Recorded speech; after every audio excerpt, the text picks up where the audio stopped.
Enregistrement. Donc voilà, donc dans le TP Simulink,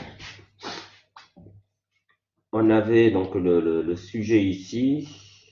Ça, c'est pas le sujet. Je vais aller vers le sujet. Et donc, dans le sujet, hop, TP asservissement.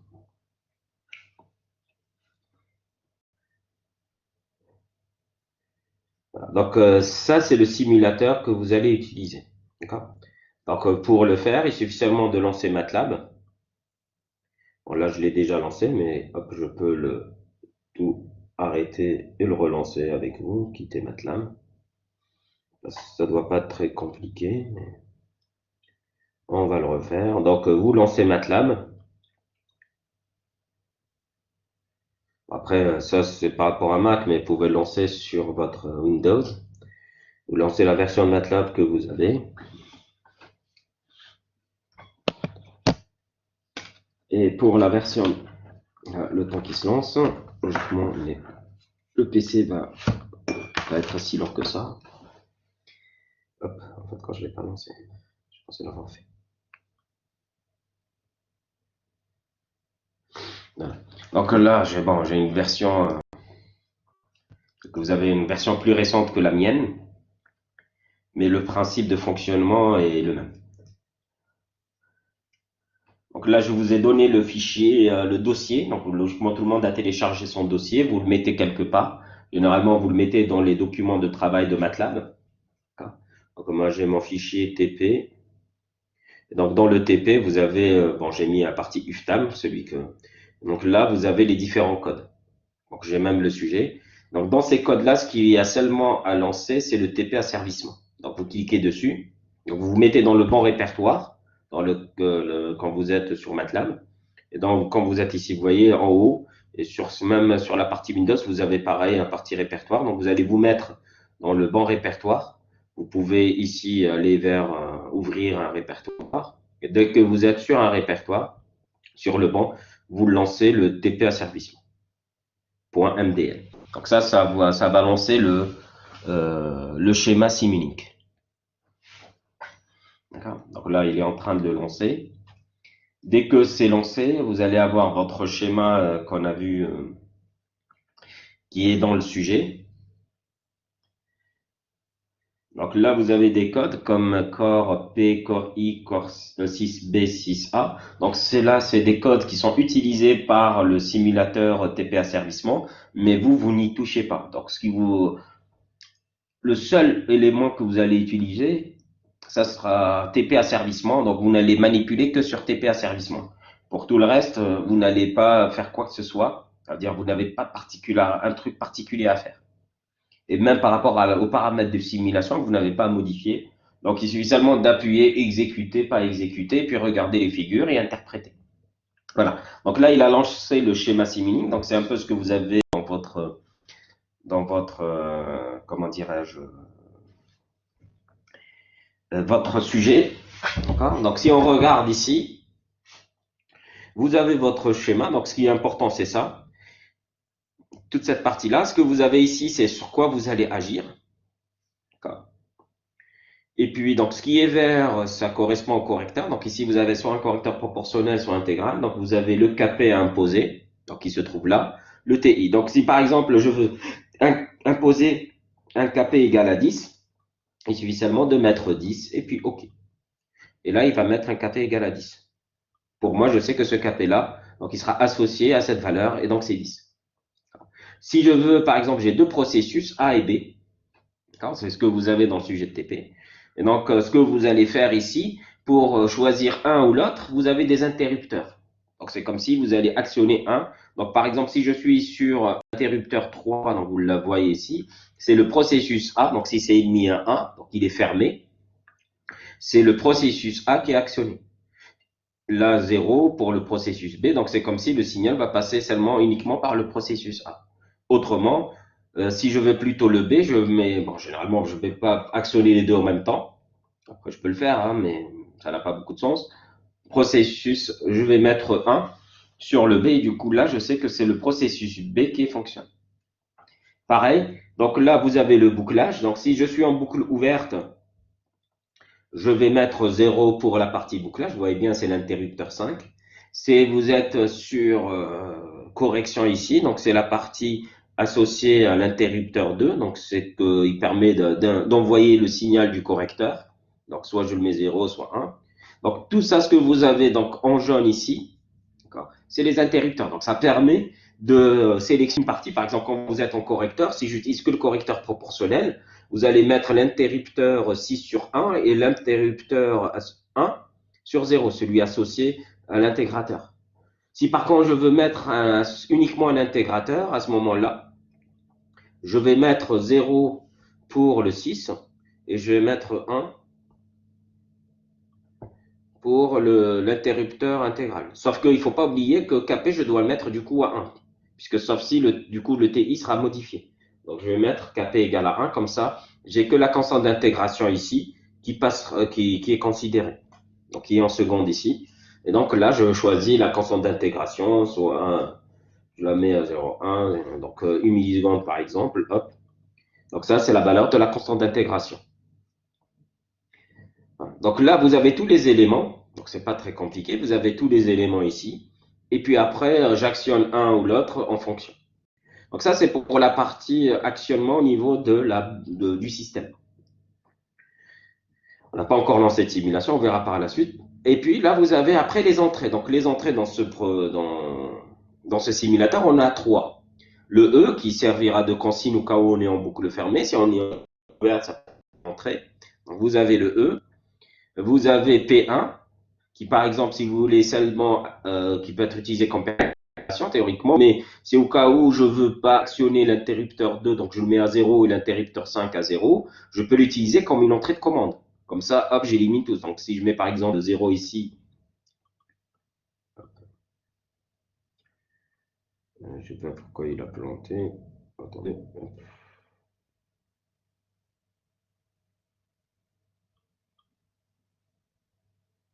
Voilà, il a mis du temps, je sais pas pourquoi. Donc si je mets 0 ici, je pense que c'est question de connexion. Et puis 0 là, à ce moment-là, c'est comme si, hop, j'isole le processus de la partie correcteur. Donc j'ai 0, 0. Donc là, je pourrais par exemple utiliser P1 comme une entrée. Mon P2, c'est une perturbation sur la sortie, mais si je la mets à 0, ça peut systématiquement, du coup, elle n'agit pas. Parce que j'ai un système linéaire, j'ai le principe de superposition. Voilà. Donc maintenant, à partir de là, donc pour ces entrées-là, j'ai ici des générateurs. J'ai des GBF qui serviront, c'est comme un générateur basse fréquence, donc bon, ici des générateurs de signaux qui seront utilisés pour choisir les entrées. Par exemple, si je mets l'amplitude de E à 0, c'est comme si j'injecte rien. Donc c'est l'amplitude qui compte ici. Pour dire est-ce que j'actionne ou j'actionne pas, je regarde systématiquement l'amplitude. Après, vous avez la fréquence. Donc, c'est des hertz. Ici, c'est 10 hertz. Donc, ça vous permet. Et puis, vous avez le signal. Donc, si vous avez un signal carré, donc ça vous donne un signal. Par exemple, si je mets ici 1, ça vous donnera un signal entre moins 1 et 1. D'accord? Si je mets 2, donc ça vous donnera un signal entre moins 2 et 2, puisque voilà, il est symétrique. Donc, il vous donne ici à peu près le signal. Donc, ça vous donne Y de t. Si vous regardez, c'est l'amplitude fois le signal, la fréquence fois t. Donc, si, par exemple, si vous avez un sinus, ça sera l'amplitude fois sinus, d'accord, 2pi f0t. D'accord. Donc là, ce qui va se passer, c'est que, parce que vous êtes des hertz, sinon ça sera des radians. Autrement, on peut travailler avec des radians, et dans ce cas-là, ce qui est appelé ici fréquence, c'est plutôt les pulsations. D'accord. Donc là, si je mets en hertz, ça sera 2pi f0t, donc ça sera la fréquence. Et là, puisque c'est l'amplitude, donc ça sera systématiquement symétrique. Donc si je mets 1, c'est que le signal, il variera entre moins 1 et 1, avec une fréquence, c'est-à-dire avec une période ici de 0,1 secondes. Donc là, si je mets par exemple, si je mets 0, c'est comme si je dis, bon, je ne veux pas actionner le E2. Pareil pour P1.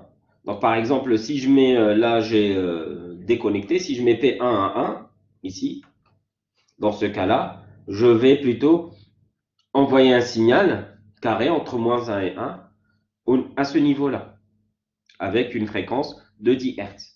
Pareil, P2, je regarde, j'impose, bon, exemple ici, elle est à 0, ça veut dire il n'y a pas de signal. Donc ça, c'est les entrées. Après, ici, vous avez les sorties. Donc, vous avez deux types de sorties. Donc, vous avez les sorties qui sont utiles, je les ai mis toutes ici. Donc, ici, par exemple, vous avez epsilon qui sera, par exemple, dans l'asservissement, elle est utile parce que ça va correspondre à l'erreur d'asservissement. Vous avez eu la commande qu'on envoie. Donc, il ne faut pas oublier que dans ce simulateur, il essaie de s'approcher du réel, c'est-à-dire vous aurez une saturation dans le système. Donc, il faut faire attention. Dans un système physique, vous ne pouvez pas, bon ici il n'y a pas il n'y a pas une zone morte, donc vous avez que des saturations, donc vous avez un comportement linéaire, mais au-delà, vous ne pouvez pas faire ce que vous voulez, parce que par exemple, si vous avez un système du premier ordre, vous avez tout intérêt à augmenter le gain capé, donc augmenter la commande pour avoir un temps de réponse assez faible. C'est ce qu'on a vu en préparation. Sauf qu'on s'est dit, oui, mais il y a une saturation, on est limité, la saturation, et on peut calculer le gain maximal pour qui nous assure qu'il n'y ait pas de saturation. Donc, vous pouvez valider votre calcul et s'assurer que ce que vous avez connaissant la saturation, donc vous allez la chercher, sa saturation. Comment vous allez la trouver? Donc, quand vous avez un proportionnel, donc généralement, c'est le système, la partie la plus rapide qui va saturer en premier. Donc, ici, ce qui est le plus rapide dans notre système, c'est le gain quand vous êtes dans un correcteur proportionnel. D'accord? Et donc, vous allez voir au niveau de la commande, puisque c'est elle qui passera par le gain capé, c'est ce qu'on a fait en préparation. Vous allez chercher la saturation au niveau de la commande et dès que vous avez sa valeur, vous allez chercher quel est le gain capé par rapport à la préparation, quel est le gain capé ou Kmax, qu'on appelait Kmax, qui vous donnera saturation. Et puis vous allez vérifier est-ce que c'est exactement ce que vous avez obtenu ici en simulation. Si c'est le cas, tant mieux. Si ce n'est pas le cas, c'est qu'il y a forcément des erreurs dans votre façon de calculer. Donc là, vous avez la commande et puis enfin, vous avez la sortie. Pardon. Donc vous avez la sortie, Y. Après, vous avez ici un autre, là c'est pour visualiser les sorties, vous avez un autre ici où je compare deux sorties. Alors pourquoi c'est intéressant de comparer deux sorties? Par exemple, si vous faites de la commande, de l'asservissement, c'est utile de comparer la consigne à la sortie.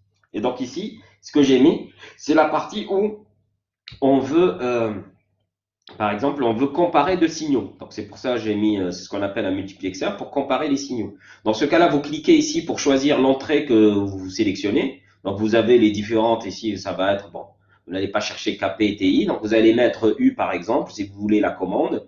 Comparer la commande avec, bon, ici déjà, il y a la commande. Donc, si par exemple, vous voulez comparer P1 avec U, donc vous choisissez et puis là, il mettra. Donc, vous comparez les sorties. Par exemple, si je prends le cas où je veux identifier mon modèle. Donc, par exemple, si je veux identifier le processus A, donc je mets l'interrupteur 1, l'interrupteur 3 à 1, l'interrupteur 2 à 0. Je veux faire de la réponse indicielle, c'est-à-dire je vais envoyer un signal carré qui va approximer une réponse indicielle sur P1, tout en m'assurant que la période est suffisamment longue, suffisamment grande pour avoir le régime permanent. Donc, je vais utiliser P1 et dans ce P1-là, donc j'ai pas besoin de tout le reste, c'est-à-dire j'ai pas besoin de tout ce qui de boucle fermée parce que je suis en boucle ouverte. Donc, je mets l'interrupteur 5 et l'interrupteur 2 à 0. Logiquement, c'est ce qui a été déjà fait, si je me rappelle bien, donc c'est bien ça. Après, ici, c'est pas très important, on peut les mettre à 0 ou pas, dans tous les cas, ça n'agit pas sur le système. Donc, à partir de là, j'ai mes interrupteurs. Comme je vous ai dit, je vais m'assurer, donc là, on a mis le E sur 0 parce qu'on ne va pas l'utiliser. On met P1 qui sera utilisé comme l'entrée de commande. Donc, on a un signal carré avec 10 Hz. On verra est-ce que 10 Hz c'est suffisant pour la dynamique du système. Théoriquement, on a pris T égale à 1 milliseconde après la préparation. Donc, si le simulateur s'approche du système du TP, on doit avoir suffisamment puisqu'on aura 100 fois 100 fois 100 fois la constante de temps. Donc, c'est large. Généralement, un système du premier ordre, après 5 taux, on suppose qu'il est à 95% de la valeur finale. Donc, à 100 fois, on est large, on a largement notre temps de réponse, notre régime permanent. Donc, à partir de là, ça c'est bon, je le mets à 10. Et puis ici, pour P2, je regarde, je le mets à 0, j'en ai pas besoin. Très bien. Donc là, ce que je vais pour identifier mon système, Ce qui m'intéresse, c'est de vérifier entre l'entrée et la sortie. Donc, l'entrée ici, ça va être P1, donc qui passera par processus A, puisque le processus B, il est à 0. Et puis après, P2 à 0. Et puis la sortie, ça sera Y. Donc, ce que je vais faire, je vais ici, comment dirais-je, hop, qu'est-ce que j'ai fait? Je verrai pour la suite la sortie. Donc ici, ce qui m'intéresse, c'est P1. Donc je n'ai pas besoin pour le moment de ça. Donc l'entrée, ça sera P1 et l'autre avec quoi je compare, ça sera Y, la sortie. Je mets sur OK. Donc là, je vais comparer l'entrée avec la sortie. Et là, le temps de simulation, il est de 0,5, sachant que j'ai 10 Hertz. D'accord. Donc là, j'ai une période, ça va être 0,1. Donc 0,5, c'est large, je peux réduire si je veux. D'accord. Je peux laisser 0,5. Et puis tout simplement, il suffit seulement d'appuyer sur exécuter. C'est pas très compliqué. Donc, ce que vous allez à modifier ici, c'est de choisir le temps de simulation, connaissant la période du signal que vous allez envoyer, puisque c'est des signaux périodiques que vous allez envoyer, soit des signaux carrés pour la réponse indicielle, soit des signaux sinusoïdaux pour la réponse harmonique. Et donc, ce qui vous reste à vérifier, c'est uniquement le temps de simulation. Donc, ce qui vous intéresse, c'est d'arriver au moins à obtenir une période, au moins avoir une période dans votre signalement. Là, 5, c'est large, on a plus qu'une période. On va avoir 5 périodes, mais on peut se limiter à une. Donc, je lance la simulation et je laisse, dès que c'est terminé, donc vous voyez bien, là, il commence la simulation. Pour le moment, il me dit pas que c'est terminé. Donc, vous voyez, il est en train de simuler, il compile, parce que, hop, là, il commence après compilation, il lance. Là, c'est bon. Il me dit c'est OK. Théoriquement, presque. Voilà, quand je clique dessus, c'est bon. Donc, j'ai mes réponses ici. Donc, vous voyez, j'ai mes 5 périodes. Et dans mes 5 périodes, je vais ici, hop. Donc, ce que vous avez là, c'est, vous laissez MATLAB choisir comment dirais-je, la dimension, puisque là, au départ, il fait une dimension, il garde l'ancienne échelle et puis il fait le trait. Mais bon, vous le dites, non, non, améliore de telle sorte, je vais dans la longueur. Vous pouvez aussi, du coup, la largeur, par contre, c'est à vous de la choisir. Et puis après, vous allez vous-même faire un zoom. Donc, on voit bien qu'ici, puisqu'on a bien le régime permanent, on va avoir un gain statique égal à 1, puisque la sortie, elle est même égale à l'entrée. Et puis, ce qui reste par la suite, si je fais des zooms particuliers, je vais par exemple chercher le temps de réponse le temps de réponse de mon système. Donc, je vais chercher la valeur à 0,63. Donc, ici, je suis entre moins 1 et 1, donc ça fait une amplitude de 2. Je fais 2 fois 0,63. Et puis, par la suite, je vais chercher quel est le temps associé à ça, entre 0,05 et puis ma valeur. OK. Donc, vous faites ainsi. Et logiquement, vous devez avoir à partir de là, donc si vous faites, comment dirais-je, ici, donc vous devez avoir 1,2, donc vous faites votre donc amplitude, et à partir de l'amplitude, vous avez votre réponse. D'accord? Donc vous avez votre temps de réponse. Par exemple, on va le vérifier pour notre cas. Donc qu'est-ce qu'on a dit? On a dit on doit avoir notre temps de réponse. Donc notre système, l'amplitude, elle est de 2, puisqu'on peut, vu qu'un système linéaire, j'ai le principe de superposition, je peux supposer que mon échelon, il va de moins 1 à 1, donc il a une amplitude de 2, d'accord? Donc si je fais 2 fois 0,63, d'accord, ça me fait 1,26, sachant dans 1,26, j'ai le moins 1 qui intervient, donc ça fait 0,26. Donc, je vais chercher où me trouve mon 0, donc vous êtes ici à 0,2, je vais chercher mon 0,26 par rapport à cet instant-là, donc autour de 0,5. Donc, 0,26, je suis ici.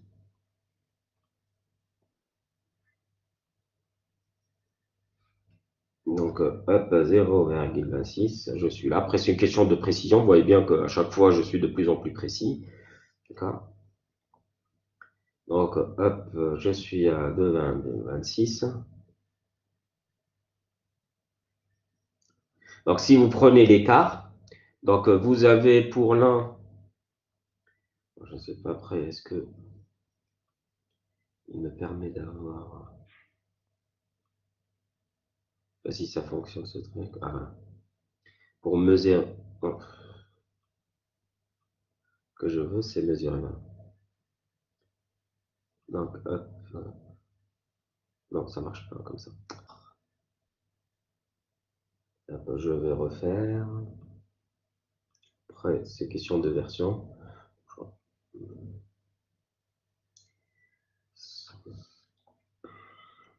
Ah, pourquoi ça zoome pas?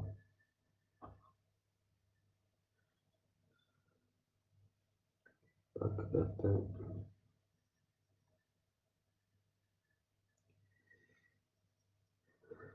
Donc 0,26.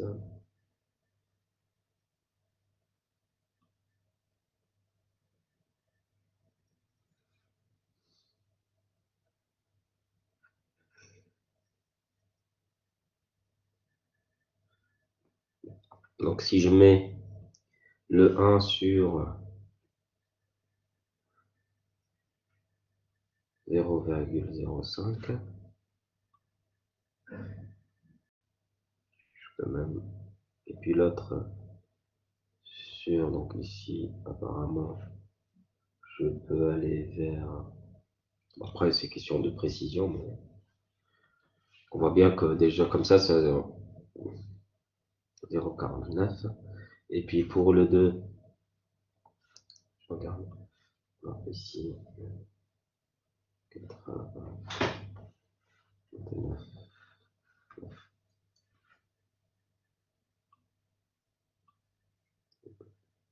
On est à 0,5, donc ils se trouvent, ils sont confondus. Et puis celui-là, si je le mets à 0,5, 0,9, et puis ici, 5, 1.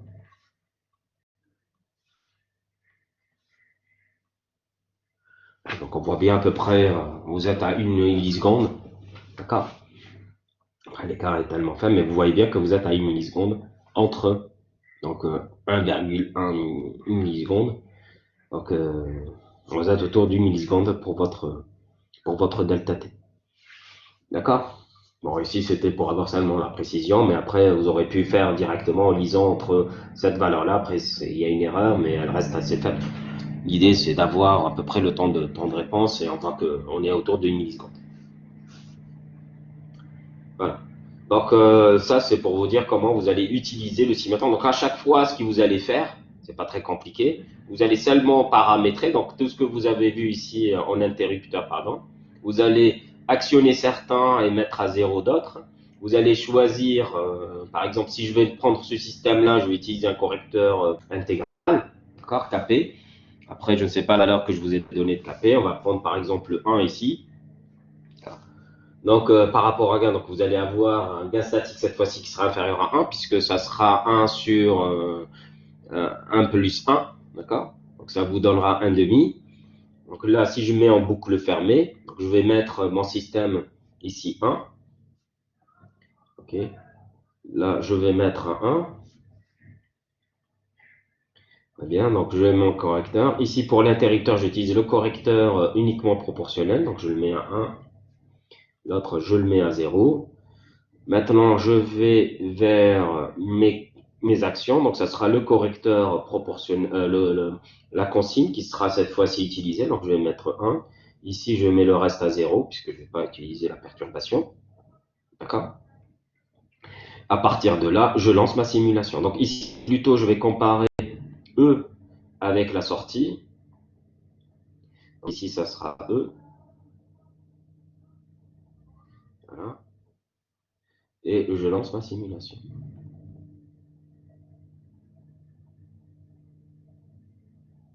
Dès qu'il termine, là, c'est bon. Donc, j'appuie ici. Vous voyez bien que c'est la moitié, puisque votre gain statique égale à 1,5, puisque c'est Kp sur 1 plus Kp. Vu que Kp égale à 1, vous allez avoir 1,5.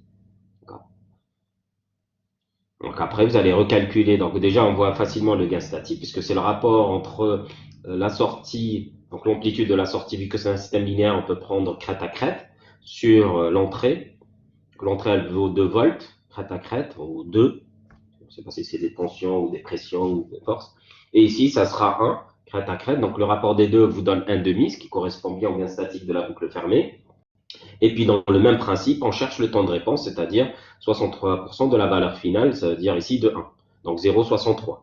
Donc si je fais 0,63, sachant que j'enlève 0,5, d'accord? Donc ça fait 0,15. Donc je vais chercher ici, par exemple, un des deux, je vais chercher quand est-ce que j'ai 0,15. Donc je dois me trouver ici.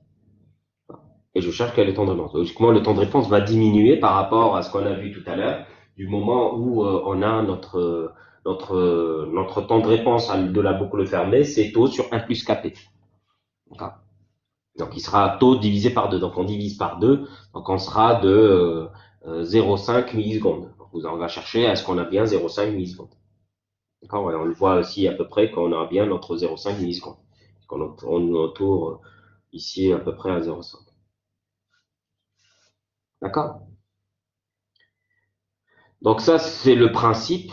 Donc vous faites la boucle fermée, vous allez dire par rapport à ce que vous avez déterminé en préparation, vous utilisez les différentes corrections, les TI que vous avez obtenus, les taux que vous avez obtenus. À chaque fois, on vous demande le temps de réponse. Par exemple, ici, il ne faut pas oublier que on doit aussi vérifier. Bon, là, j'ai pas vérifié parce que je le sais, mais on doit vérifier est-ce que la commande sature, donc le U.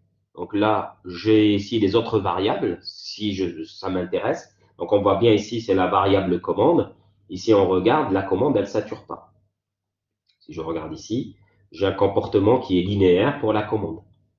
Par contre, si j'augmente par exemple la consigne, hein, donc si je vais augmenter ma consigne ou le gain, hein, une des deux, puisque je dépasse par exemple le K max, je vais prendre 100 ici, quoi, ou on va mettre 10 ou 20, ouais, 15. Je vais prendre 15. Donc le système va avoir un gain statique qui se rapproche du 1, puisque plus Kp est grand, plus on va avoir euh, on s'approche de 1 puisqu'on va négliger 1 ici, devant Kp. Donc on lance la simulation. Donc on regarde, vous voyez bien que logiquement le gaz statique il s'approchera. Ah ben il n'a pas encore terminé. Ça, je le ferme. Je le laisse terminer.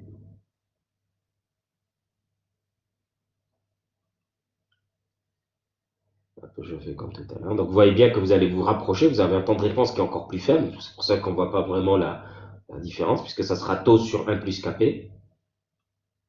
Donc, il sera faible. Mais après, peut-être qu'on va avoir des erreurs quand on va faire nos mesures. Je sais pas pourquoi. Si je vais essayer de mesurer le temps de réponse, hein, je vais peut-être ne pas trouver la valeur que j'ai prédit en préparation.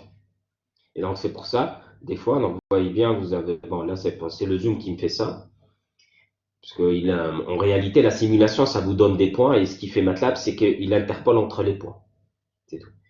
Donc c'est des erreurs associées à l'interpolation. Et donc ici si je regarde plus en détail, la partie cette fois-ci, pardon, commande. Est-ce que je suis toujours en régime linéaire? Donc on regarde, est-ce que je suis en régime linéaire? Donc la commande c'est celle-là. Je ne me trompe pas. Bon, théoriquement, le régime linéaire, il y est. Il n'y a pas de problème. Je suis en régime linéaire.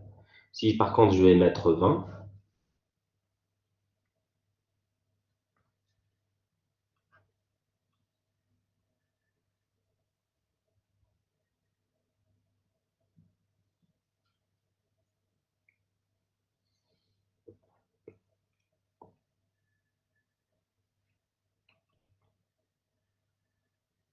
je regarde.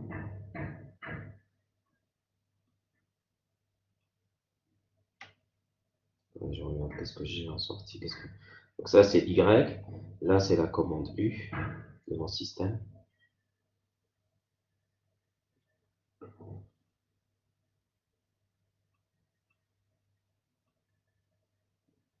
Vous voyez bien que il y a un problème puisque la commande ici, elle n'est plus en linéaire, puisque vous avez une saturation. Vous voyez bien, vous avez un palier, comme on l'avait en préparation. Donc, vous avez un palier, puisque la commande, c'est elle qui va agir en premier. Donc, vous avez un palier à 10. Et donc, là, ça montre bien que vous n'avez pas de régime linéaire. Donc, vous êtes obligé de modifier votre KP, sinon vos résultats ne sont pas bons. Voilà. Donc, tout ça, c'est pour vous dire, dans votre simulation, il n'y a rien de particulier. Donc, la simulation est assez simple. Vous ouvrez le truc, vous appuyez sur simulation. Après, si vous voulez aller au-delà, vous avez dans la partie simulation les paramètres de simulation, ce qu'on appelle Model Configuration Parameters. Donc, celle-ci, elle vous permet, en plus de choisir entre le temps de début et le temps de fin, de choisir le solver, etc. Donc, généralement, on le met en mode variable et on laisse MATLAB choisir les paramètres. Donc après, on peut toujours rajouter des contraintes, mais là, pour le moment, on laisse MATLAB faire ce qu'il veut. Donc ici, c'est seulement le temps qui s'initialise. Mais pour qu'il nous affiche. Sauf que, bon, voilà. Donc ce qu'on fait, c'est qu'on laisse MATLAB généralement. Et certes, après, c'est une question de points. Peut-être qu'il va pas donner suffisamment de points, mais généralement, ça doit être suffisant. Donc on peut choisir un pas constant, sauf que quand vous faites un pas constant, il faut s'assurer que vous n'allez pas avoir d'instabilité numérique. Donc pour ne pas risquer, puisque ces modèles-là restent simples, donc MATLAB arrive à bien gérer les paramètres de simulation, on laisse variable step, c'est-à-dire le pas d'intégration variable, avec la méthode classique de MATLAB qui est la méthode de Dorman-Press. Donc ça, généralement, vous n'avez pas à modifier. Moi, ce que je vous demande, vous voyez, donc c'est seulement de choisir dans votre système ce que vous allez actionner ou pas, les paramètres de vos correcteurs, d'accord? Et puis après, de regarder, visualiser vos figures et à partir de votre visualisation, vous allez choisir est-ce que vous avez, quelle valeur vous avez. Après, par exemple, donc maintenant on a parlé de tracé. Ce que je suis en train de voir, donc comment récupérer les données. Par exemple, si vous allez récupérer ici une valeur et vous allez essayer de l'interpréter, donc vous avez une figure. Donc une des deux, soit vous faites, bon, il y a la solution simple, c'est de faire un imprimé écran, c'est de sélectionner, d'accord, une partie, par exemple ici, hop, je fais un imprimé écran. Bon, le seul truc c'est que c'est noir, mais dans tout cas vous allez m'envoyer un fichier numérique, donc c'est pas si important que ça soit noir. Donc là, j'ai imprimé seulement cette partie-là. Mais après, je suis en train de voir si je ne peux pas faire un print. Si je fais ici un print, logiquement, je peux enregistrer, en tout cas, je suppose peut-être pour vous aussi. On va voir si ça fonctionne. Voilà. Je peux enregistrer en PDF, donc enregistrer en format PDF. En tout cas, pour moi, ça me permet de le faire. Et puis, donc, je fais fig 1. L'intérêt, c'est que théoriquement, ça ne doit pas faire en noir. Après, on verra. Parce que, attends, je vais mettre sur desktop. Enregistre. Donc si je fais, je vais aller sur moi, ici la figure. Donc vous voyez, donc il a imprimé ici, et donc j'ai qu'une partie. Voilà. Donc j'ai pas la partie en noir dans la.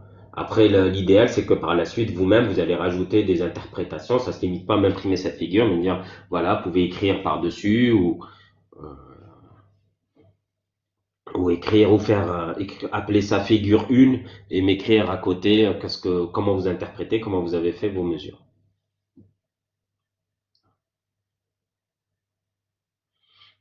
Donc logiquement, c'est sur le principe. Je vous ai tout de même donné aussi un schéma pour expliquer un peu le Head Simulator, comme je vous ai dit. Donc c'est un peu, vous avez ici les codes. Donc ça, c'est les codes qui sont utilisés. Donc, on a ces codes-là, donc ça c'est pour la correction et tout, sauf que pour vous, vous n'allez pas les manipuler. Donc ce qu'il y a seulement à lancer, c'est TP asservissement. D'accord?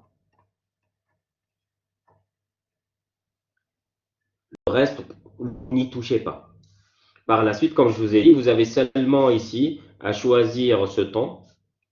Généralement, il doit être suffisant, mais bon, vous pouvez modifier si vous voulez. Et puis ici, appuyez là. Appuyez.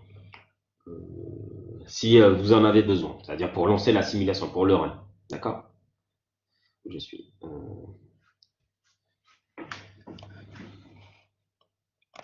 D'accord? Donc, si vous là, vous allez D'accord? Appuyez sur cette partie. Ah, voilà, appuyez sur ça et puis vous lancez la simulation. Mais avant d'appuyer, il ne faut pas oublier d'imposer certaines choses. Attends, je regarde.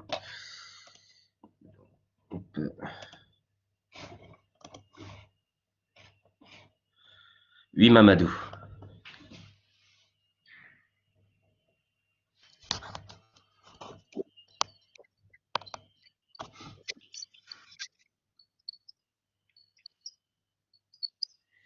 Je pense qu'il y a un problème dans le son.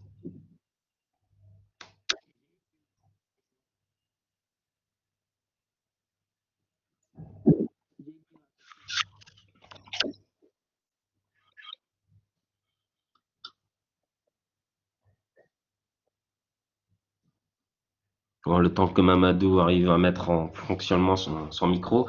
Pour répondre à la question comment passer du premier au second ordre, c'est ça, c'est que vous avez le processus A et le processus B. Donc, après, vous avez aussi le second ordre qui est associé au fait que vous utilisez un intégrateur. Donc, si vous allez utiliser l'action intégrale, vous allez passer systématiquement du premier au second ordre. D'accord? Donc là, il suffit seulement d'utiliser la partie de répondre aux questions de manipulation. Donc la manipulation, vous allez la réaliser, vous démarrez le processus A. Donc toute la grande partie utilise le processus A avec un correcteur proportionnel et puis intégral et enfin proportionnel intégral.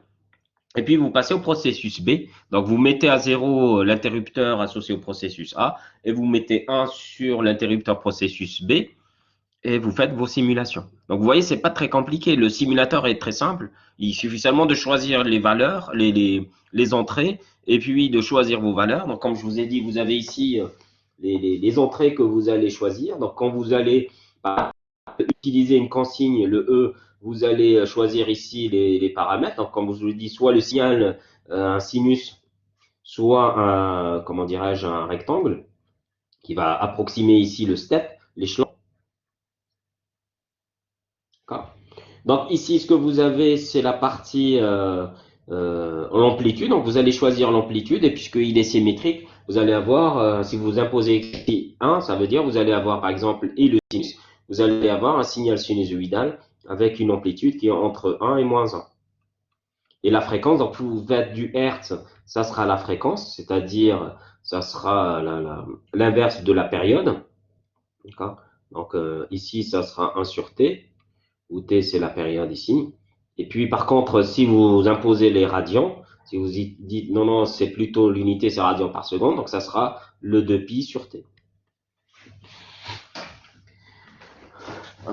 Sachant que la constante de temps, si on parle de constante de temps par contre, elle est homogène à la pulsation, c'est-à-dire c'est des radians par seconde. C'est la période qui est homogène à la pulsation. Ah, pardon, à la fréquence. Donc voilà, donc vous allez choisir ici les différentes valeurs, votre E, votre P1, votre P2. Si vous n'allez pas utiliser une ou deux de ces entrées-là, généralement le P2, vous n'avez pas besoin. D'accord? Donc ici, généralement, on met 0 systématiquement. D'accord? Donc ce qui reste, c'est plutôt P1, vous pouvez utiliser ça en boucle ouverte, comme je l'ai montré tout à l'heure. Ou sinon, vous pouvez rester uniquement sur E, d'accord? En mettant KP sur 1 si vous voulez être en boucle ouverte. Voilà. C'est-à-dire ne pas changer le gain statique du système. Après, vous pouvez modifier, c'est quand je vous demande de calculer le produit gain-bande, donc vous allez modifier pour valider que le produit gain-bande boucle ouverte, boucle fermée est le même. Donc quand vous êtes par la suite, la partie correction, c'est là. Donc vous avez imposé ici les valeurs. Donc vous avez ici la valeur du gain que vous avez choisi pour le correcteur proportionnel. Et puis ici, vous avez la constante de temps, d'intégration plutôt.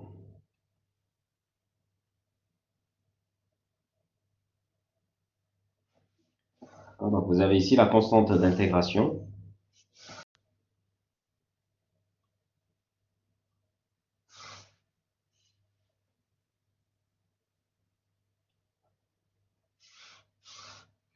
Que vous allez choisir, qui est en seconde, bien sûr. Voilà. Donc, du moment où vous avez choisi vos paramètres, vous avez les interrupteurs que vous allez imposer, donc, comme je vous ai dit ici. Donc, vous avez les interrupteurs qui vont paramétrer soit en mode fonction ou pas. Donc, 1, c'est qu'il fonctionne. 0, c'est ouvrir, c'est ouvert. Donc, là, c'est ouvert 1 c'est fermé, d'accord? Donc 1 équivalent à être fermé, 0 pour l'ouvrir. Et donc à partir de là, vous allez actionner des parties de votre boucle. D'accord? Donc soit vous mettez 0 et du coup vous allez ouvrir ici. Si vous mettez 1, vous allez fermer. C'est tout. C'est comme des interrupteurs que vous avez chez vous. Et puis à la fin, vous avez ici les figures. Donc vous avez ici les tracés. Généralement, les trois tracés importants, ils se trouvent là. Et puis vous avez un autre que je vous ai rajouté, qui est celui qui vous permet de superposer des figures, des tracés, par exemple, surtout pour l'identification, c'est utile, ou même pour la réponse harmonique. Pour calculer le déphasage, donc le mieux, c'est d'avoir deux sinus qui sont superposés. Donc vous choisissez quel sinus pour l'entrée, quel est le sinus de la sortie. C'est-à-dire quand vous allez envoyer un signal sinusoïdal. Et donc vous allez pouvoir les comparer et donc calculer la phase et le rapport entrée-sortie, ça vous donnera la réponse harmonique. En tout cas, vous n'allez pas faire tous les points, vous allez prendre un point, par exemple, particulier, comme la pulsation de coupure, ou vous cherchez pour la résonance, etc. Donc l'idée, c'est de valider tout ce que vous avez obtenu en préparation. Donc il n'y a pas de complexe, la difficulté. Toute la partie simulateur n'est pas très complexe. Vous avez seulement à poser des valeurs, mettre 1 ou 0 pour actionner certaines parties, lancer votre simulation, attendre que ça se termine, regardez vos figures, essayez de faire des zooms, la partie qui vous intéresse pour que le soit bien fait, et puis faire les mesures et valider par rapport à la préparation. S'il y a un petit écart, on va supposer que c'est dû à la mesure. Donc, vous voyez déjà vous-même par votre mesure qu'il y a eu une erreur. D'accord? Si vous vous rappelez, tout à la fois passée, il y avait une question en disant oui, pourquoi ne pas faire des calculs parce qu'on veut avoir des valeurs exactes. Vous voyez bien que quand on veut mesurer, alors que là, on est en simulation, on n'est pas sur un système physique réel.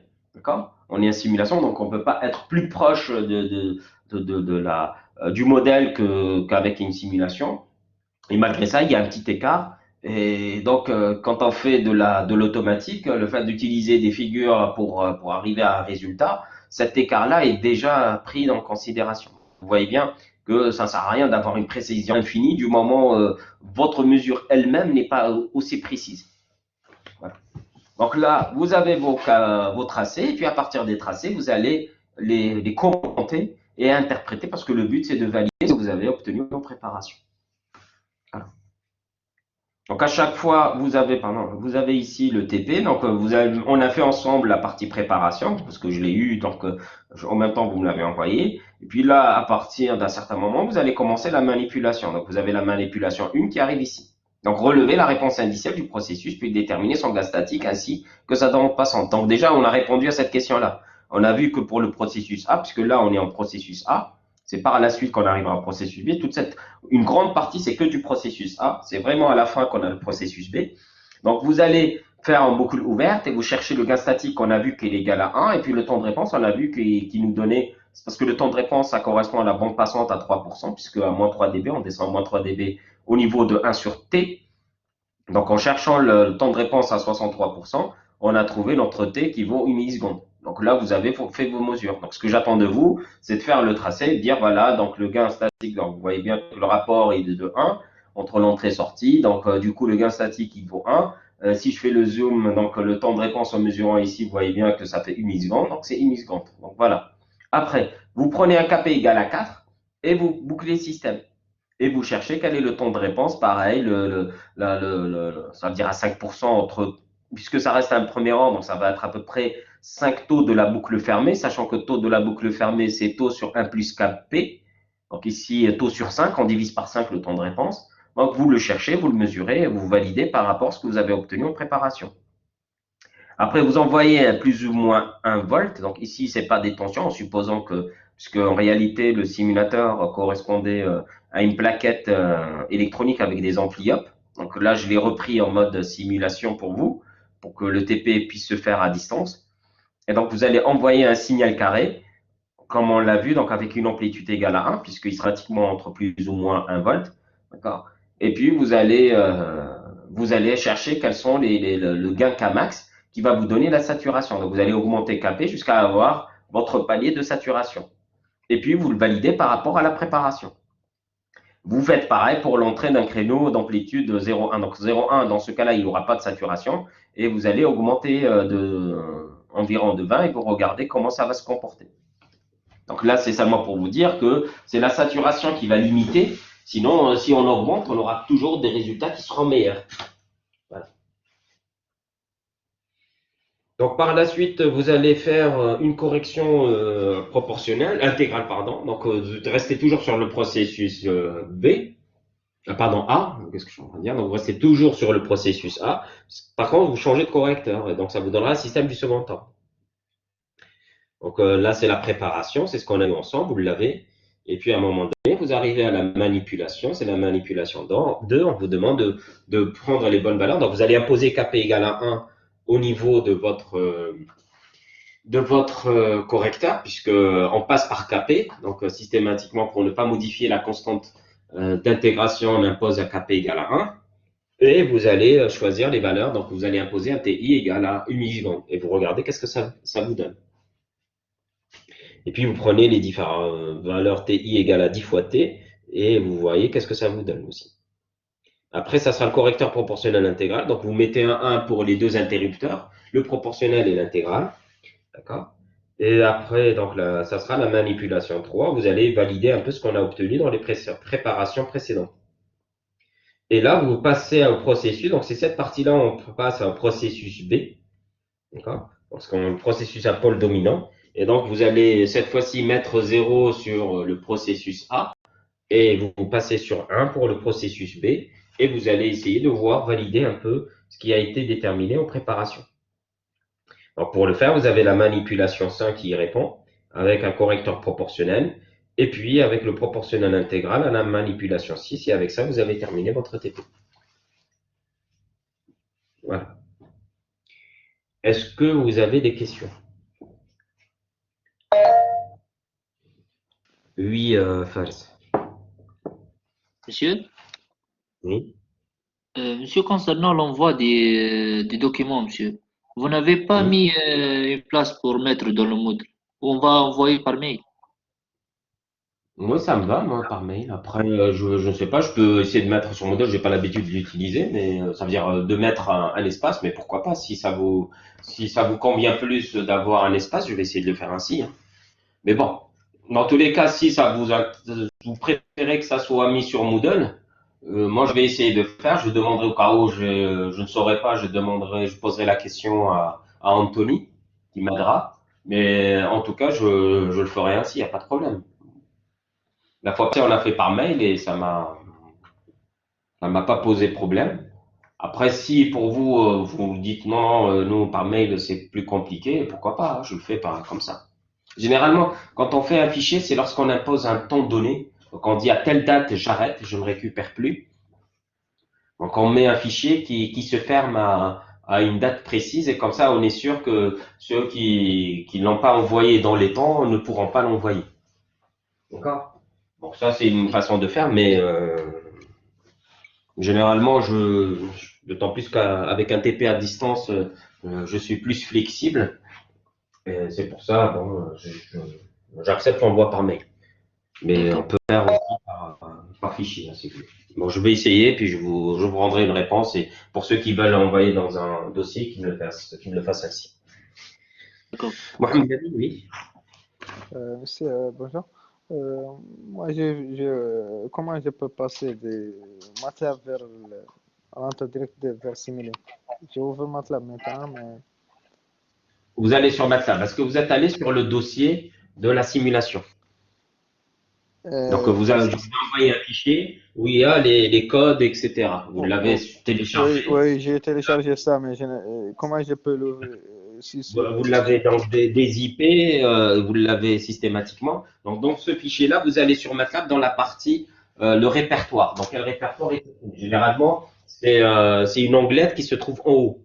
Si on regarde ici, donc sur mon MATLAB, après, je pense que ça ressemble un peu partout. Vous avez cette onglette-là qui est en haut, d'accord, dans laquelle vous avez le fichier. Donc, vous pouvez ici aller, soit vous faites ici comme ça, ouvrir, et vous allez vous mettre dans le bon répertoire. ok. Est-ce que vous l'avez? C'est pas dans Vous l'avez à côté, sinon vous avez à côté qui s'appelle Current Folder. C'est le dossier qui est en cours. Donc vous allez vers ce fichier, vers ce dossier-là. Monsieur, je peux vous partager mon écran parce que c'est quelque chose ici. Oui. Je n'arrive Attendez. pas. Attendez. Je vais vous mettre. Attendez. Hop. Alors.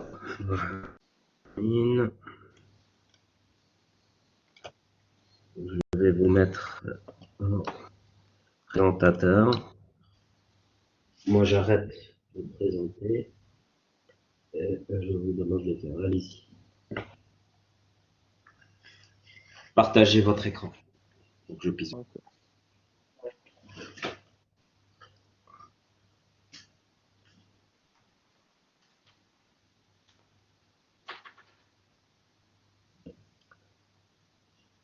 Non.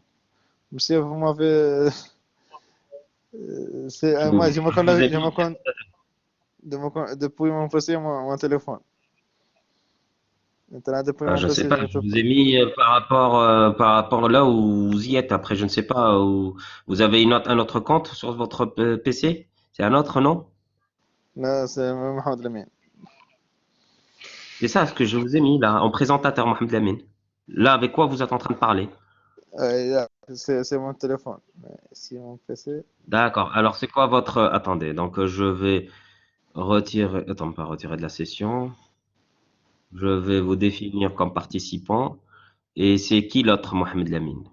Donc, vous avez deux connexions. Je vois pas Mohamed Lamine.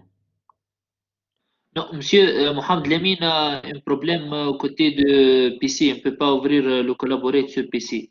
C'est pour cela qu'il est en train de participer via le Oui, téléphone. mais du coup, je peux pas voir, moi, son écran s'il le partage pas.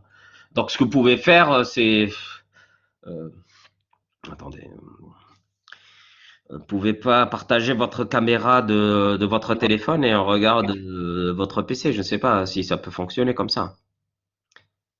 Autrement, vous êtes sur MATLAB. Il n'y a pas un truc Current Directory? Bon, c'est simple. Faisons plus simple. Attends, je vais partager le mien. On va faire encore mieux.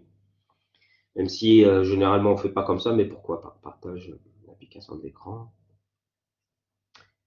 Je partage tout l'écran.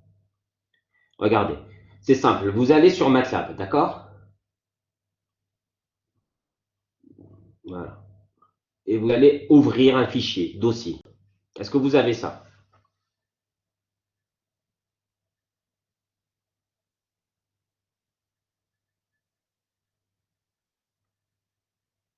Mohamed Lamine, est-ce que tu peux me dire ou pas?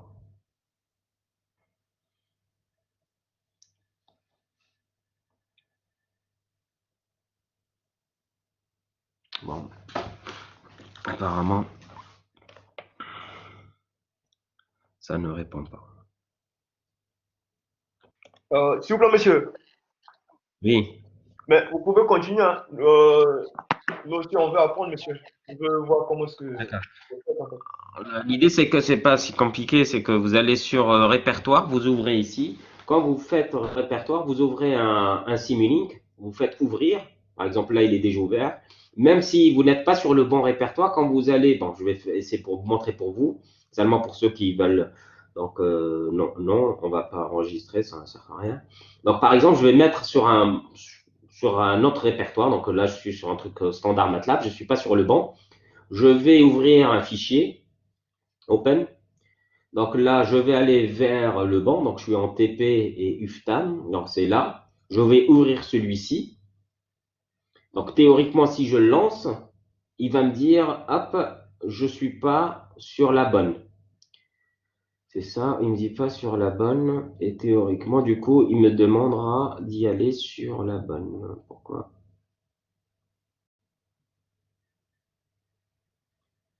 Euh,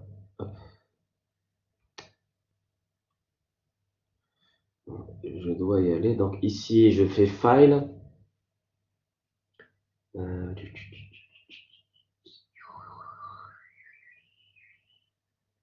Euh, Open. D'accord. Donc sinon, vous allez sur euh, et Et moi, quand je fais exécute, ça lance sur MATLAB, ça marche comme ça, mais bon, apparemment ici, non. Donc, ce que je vais faire en autrement.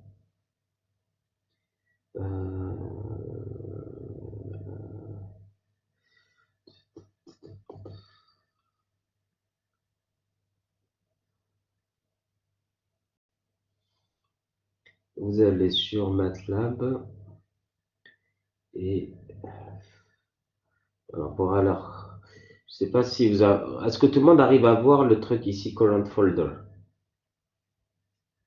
Sinon, le problème c'est que j'ai pas Oui, monsieur. Windows. Je peux quand même Vous avoir. l'avez? Oui, monsieur. D'accord. Donc, sur ce current folder, c'est à ce truc-là que vous devez vous mettre. Donc, vous l'ouvrez ici et vous allez sur là où vous avez mis votre fichier. Pour moi, je l'ai mis sur MATLAB et puis dans TP et j'ai UFTAM. D'accord. Vous ouvrez ici et systématiquement par la suite, il suffit de cliquer sur le TP asservissement et vous l'avez systématiquement. Et là, théoriquement, quand je lance la simulation, je ne dois pas avoir un message d'erreur.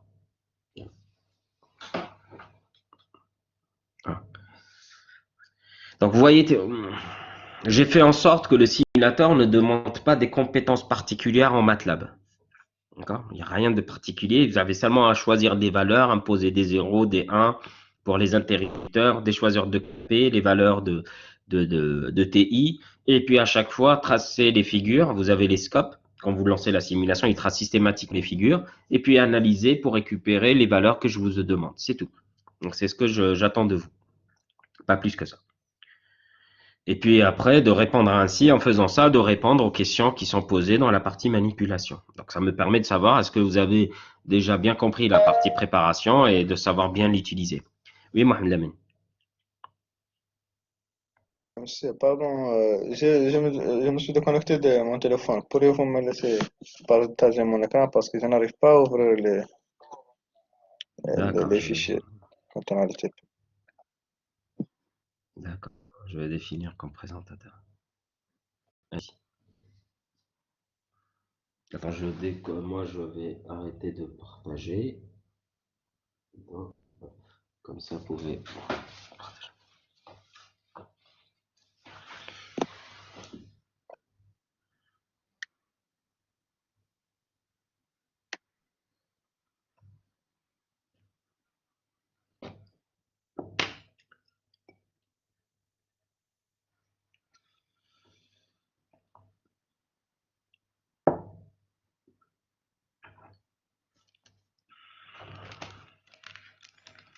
C'est pas, vous voyez mon écran, monsieur? Non, pas encore, mais je pense que ça ne va pas tarder. Donc, comment vous devez le voir, il va faire un truc avec une profondeur.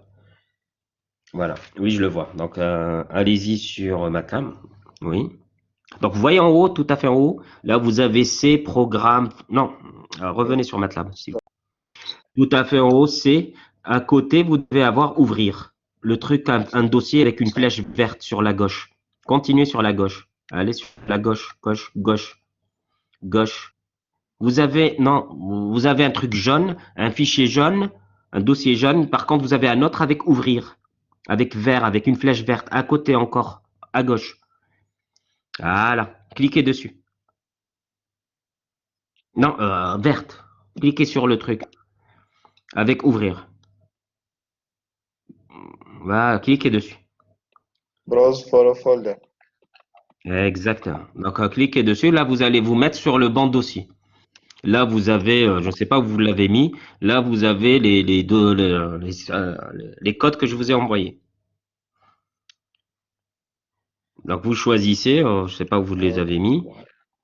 À ce moment-là, vous vous dites, vous sélectionnez le dossier et donc ça sera le répertoire de travail de votre MATLAB. D'accord? Voilà. Je ne sais pas si lui, ça ou l'autre. Voilà. Donc, je pense que c'est automatique.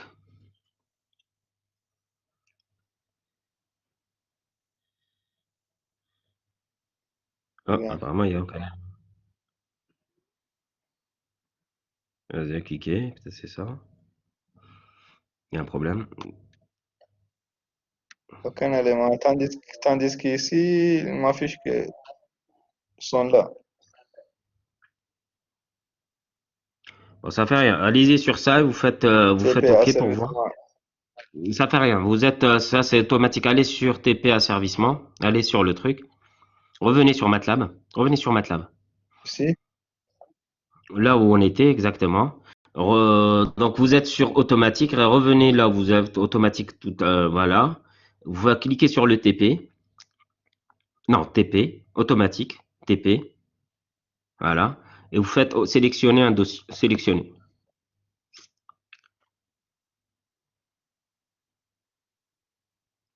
Voilà. On va voir où il va vous mettre.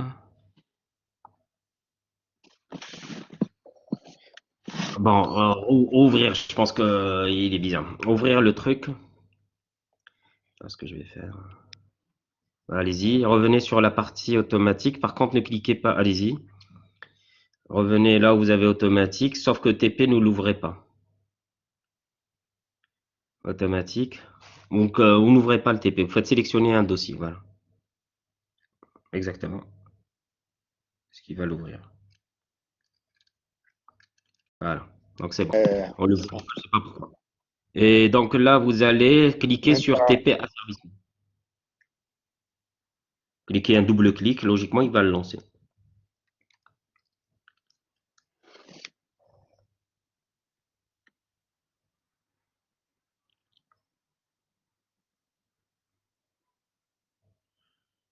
Et donc, théoriquement, vous devez pouvoir l'utiliser.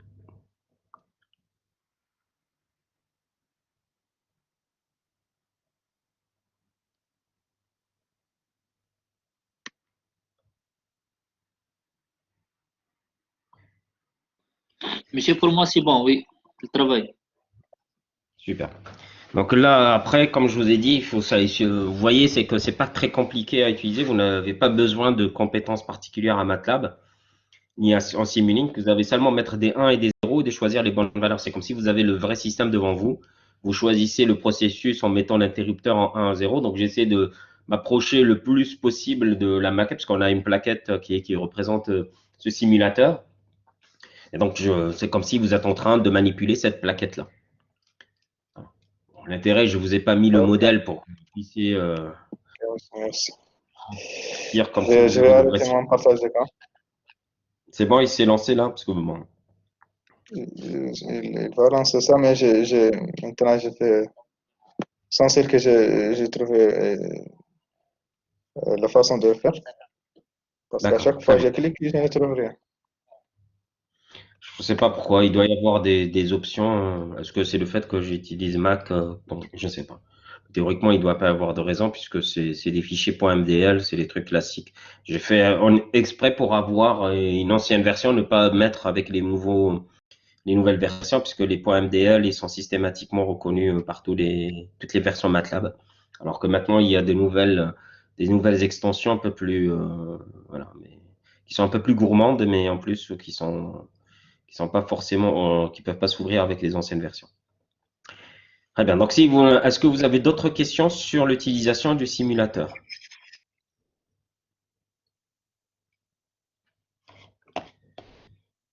Tout le Non, monde monsieur, a c'est bon. compris comment on utilise. Super. Donc là, ce qu'on va faire, je vous laisse du coup le temps de faire vos simulations, de répondre aux questions. Je vais essayer d'ouvrir un dossier, je vous tiendrai au courant par rapport à votre demande.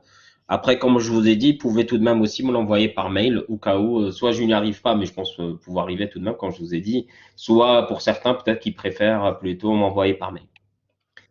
D'accord? Bon, maintenant, ce que je vais faire, du moment où on a terminé avec la partie Simulink, je passe maintenant à l'autre étape qui est celle du TD. Donc, on va revoir notre TD. D'accord. Donc, on va continuer à faire les TD. Et comme ça, on terminera avec le TD. Et puis, ça veut dire, on fera le TD. Puis, la prochaine fois, on continuera aussi le TD. En même temps, on regardera la manipulation par rapport à ce que vous allez m'envoyer. Et à partir de là, on aura un peu fait le tour du cours. Si vous voulez, après tout dépend de vous. Si vous voulez, je peux vous laisser quelques minutes de pause, puisqu'on va entamer autre chose. Ou vous voulez qu'on continue directement et puis qu'on laissera la pause pour après, comme vous voulez.